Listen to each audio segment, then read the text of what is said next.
Olá pessoal, como vão? Hoje é dia? Dia 3. 3 de abril de 2020 e a gente veio falar sobre a tão esperada MP, que autoriza as reduções e suspensões do contrato de trabalho, MP 936, que é de 1º de abril. Embora seja o dia da mentira, ainda vale. Eu sou Tatiana Pitas, advogada trabalhista. E José Pitas, ex-desembargador e juiz do trabalho, aposentado em setembro agora. Isso. Bom, então vamos lá. A MP chegou agora, 1º de abril, a 936, e ela veio, gente, com um objetivo muito importante, que é preservar os empregos e a renda, assim também como preservar a atividade econômica, tá, dos empresários. Então ela tentou, tanto de um lado quanto de outro, salvar todo mundo, tá bom? E antes de fazer toda a explanação da MP, eu vou começar diferente hoje. Eu vou pedir para o Dr. Pitas dizer para nós o que ele entende sobre essa MP. Se ele entende que os juízes do trabalho, os desembargadores, os ministros do trabalho do trabalho e depois o STF, vão entender que é uma medida constitucional, ou o senhor entende que, tem até a DIN já do MP, que é uma medida totalmente inconstitucional que não dá para ser aplicada? Eu penso que se houver judicialização de algumas questões, elas vão até o Supremo. E o Supremo provavelmente vai dizer que não há inconstitucionalidade. Agora, eu gostaria de dar um pequeno fundamento, que é o seguinte: depois de tantos anos estudando direito, no direito, a gente chega à conclusão de que a justiça consiste no binômio, o ideal social, o ideal jurídico e a possibilidade econômica.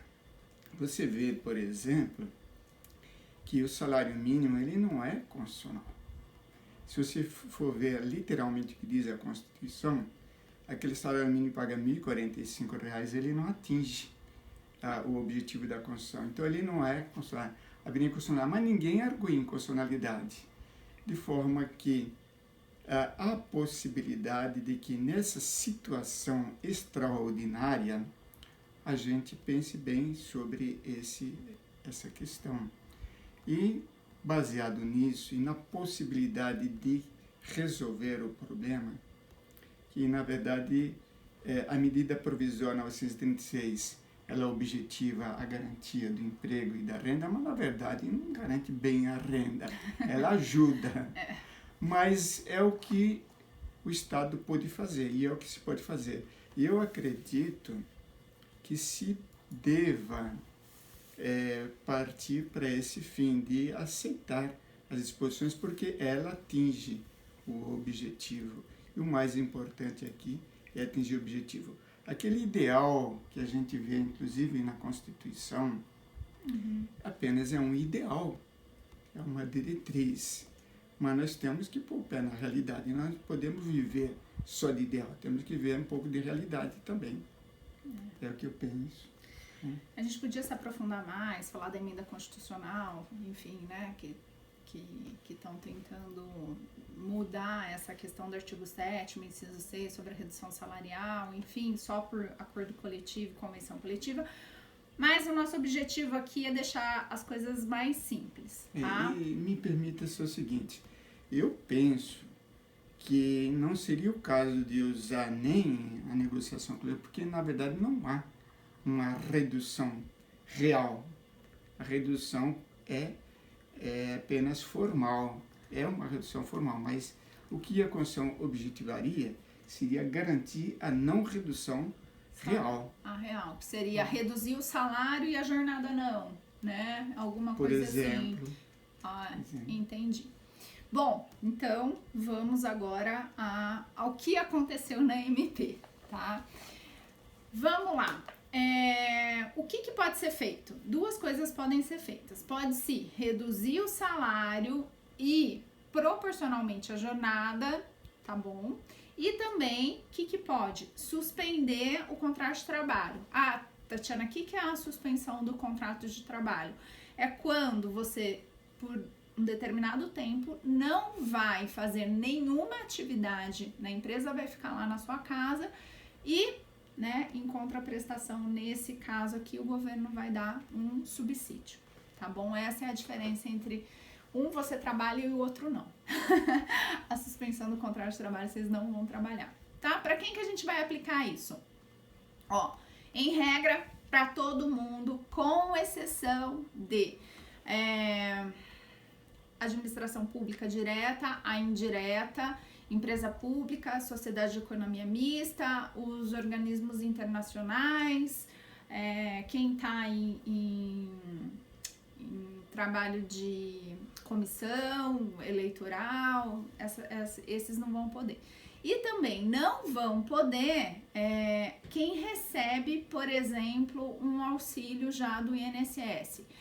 Exemplo, quem recebe aposentadoria, quem recebe um auxílio acidente, um auxílio morte, tá? Essas pessoas não vão estar incluídas dentro dessa medida, tá bom?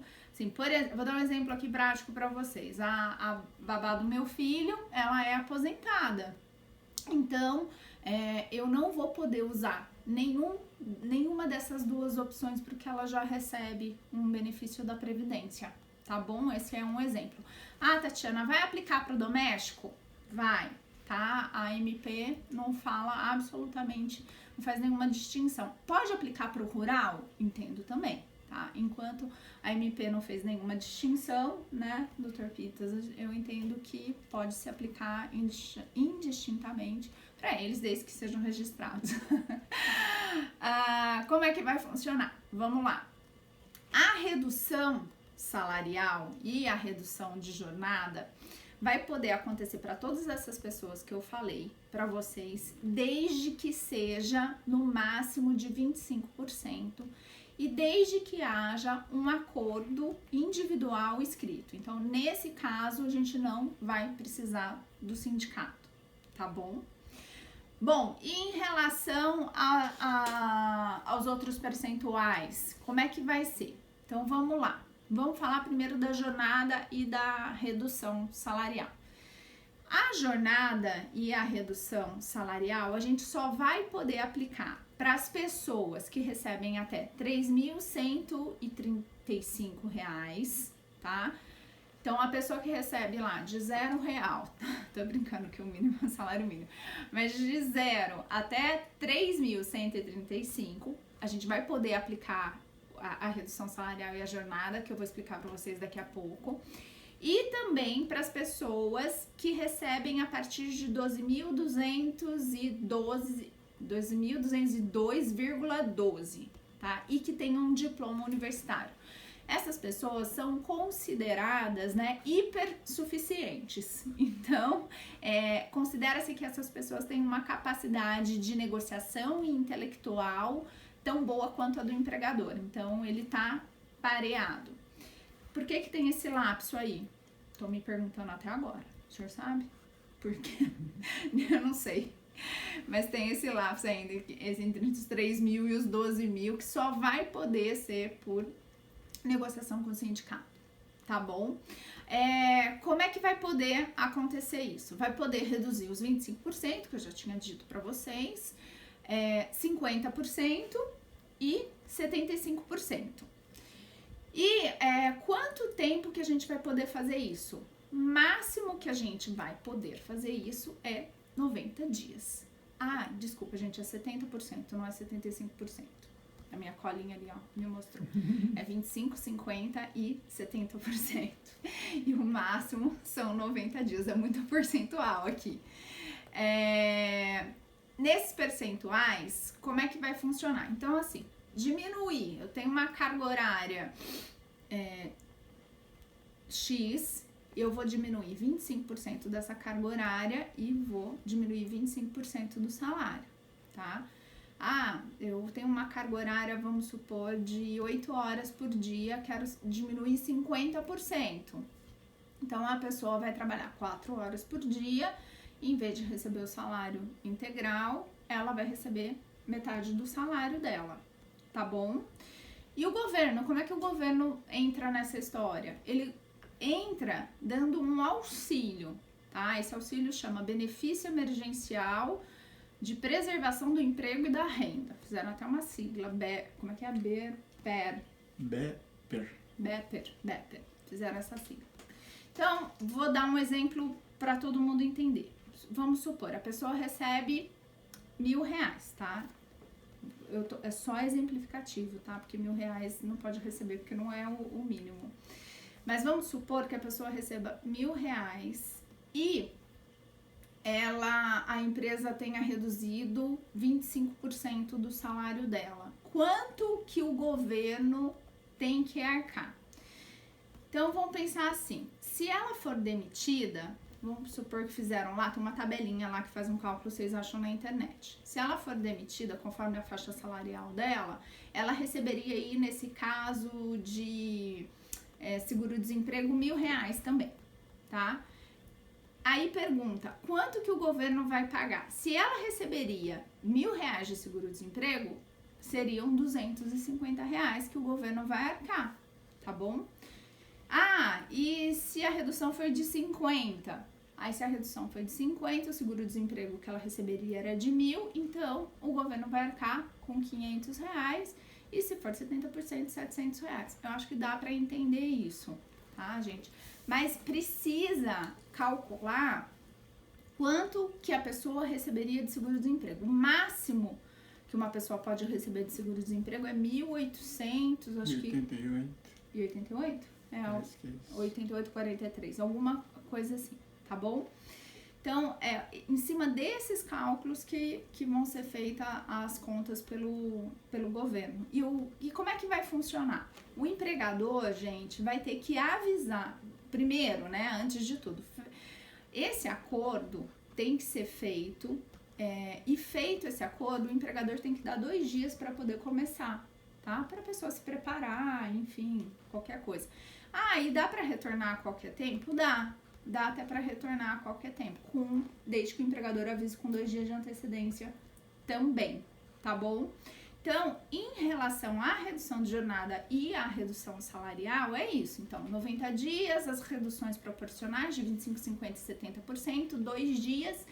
E o que é interessante, que o governo deixou, é que a empresa pode dar uma ajuda compensatória. Aí vocês vão me perguntar, mas por que a empresa daria essa ajuda compensatória se ela está diminuindo o meu salário proporcionalmente à jornada, enfim. Porque nessa ajuda compensatória, gente, eles não precisam recolher fundo de garantia, INSS, imposto de renda, sabe? Ela tem natureza totalmente indenizatória. Então, para a empresa é mais vantajoso, tá bom? Então, também pode nessa redução de jornada e redução de salário, essa ajuda compensatória que eu achei super interessante, tá bom? Isso é em relação à redução salarial. Agora vamos falar em relação à suspensão.